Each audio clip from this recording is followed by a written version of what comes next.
ഗാന്ധിന്റെ ഒരു ഇത് കണ്ടെന്താ ഇപ്പോ ആ രാഷ്ട്രീയമാണ്. രാഷ്ട്രീയം എന്ന് പറഞ്ഞാലോ ഇത് പറയേണ്ട ഒരു വിഷയമാണ്. ഈ KSRTC അവര് UDF ജയിച്ചു കഴിഞ്ഞാല് സ്ത്രീകൾക്ക് സൗജന്യ യാത്ര. അപ്പൊ ഈ KSRTC അതായത് ഉമ്മൻചാണ്ടി സർക്കാർ ഭരിച്ചിരുന്ന കാലത്ത് എന്തായിരുന്നു അതിന്റെ അവസ്ഥ?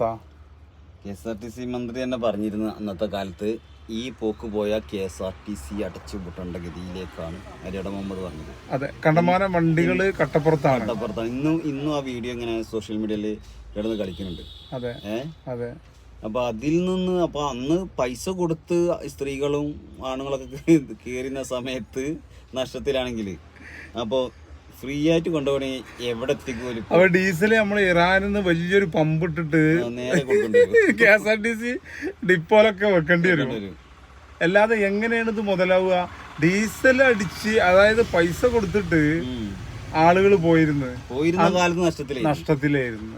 അപ്പൊ ജനങ്ങൾ അടുത്ത വിഷയം എന്താ? അടുത്ത വിഷയം എന്ന് പറഞ്ഞാൽ ഇതന്നെ വലിയൊരു വിഷയമാണല്ലോ. അപ്പൊ ഈ സ്ത്രീകളെ പറ്റിക്ക എന്നുള്ളൊരു വോട്ട് നേടലാണത്.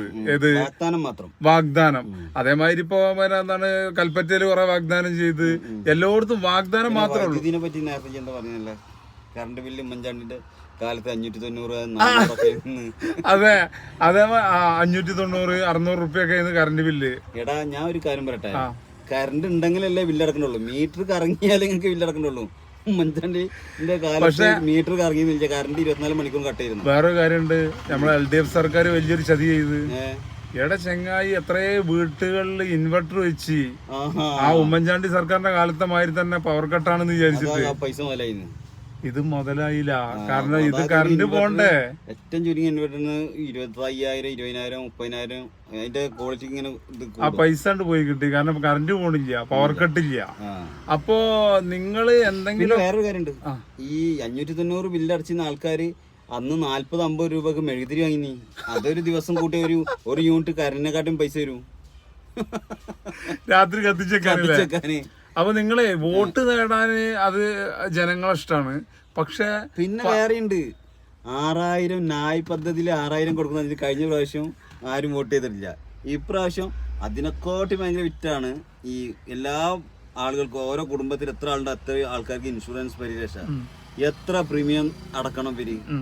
അതല്ലടോ ഇങ്ങോട്ടോക്ക് 600 രൂപ ശരിക്ക് കൊടുക്കാൻ പറ്റിയില്ല. ഞാൻ ഒരു കാര്യം പറയട്ടെ, ഈ ഉത്തരേന്ത്യത്തെ ആൾക്കാരെ പറ്റിക്കണ മാതിരി കേരളത്തിൽ വന്നിട്ട് നിങ്ങൾ പറയണ്ട. രാഹുൽ ഗാന്ധിയോടായാലും ആരോടായാലും ആ കനകൂല ബുദ്ധി ഒന്നും ഇവിടെ നടക്കൂല.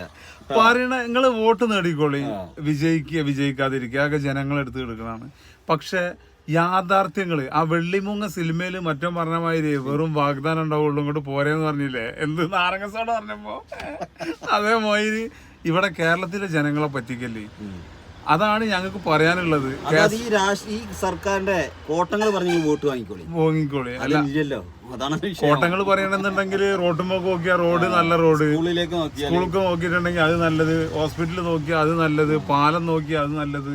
പിന്നെ ഞങ്ങൾക്ക് പറയാ വർഗീയത മതം അങ്ങോട്ട് പറഞ്ഞ് അത് പിന്നെ ഹിന്ദുവിനെ അങ്ങനാക്കി മുസ്ലിമിനെ അങ്ങനാക്കി അതൊക്കെ കണ്ട് പറഞ്ഞു. നിങ്ങൾ 2 ടീമുണ്ടല്ലോ, ഒന്ന് കോൺഗ്രസും ഒന്ന് BJPയും.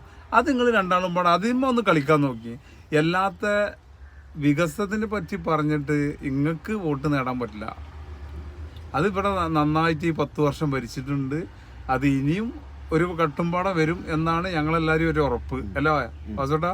അപ്പൊ ഓക്കെ, അതെ വീഡിയോ നീണ്ടു പോവുകയാണ്. അപ്പൊ നിങ്ങൾ ഇത് മുഴുവൻ കാണണം. ഓക്കെ, ഇതില് കോമഡികളും ഉണ്ട്. അതാണ്. ഓക്കെ എന്നാ ബൈ വാസോട്ടാ. ഓക്കെ അല്ലേ? ഓക്കെ.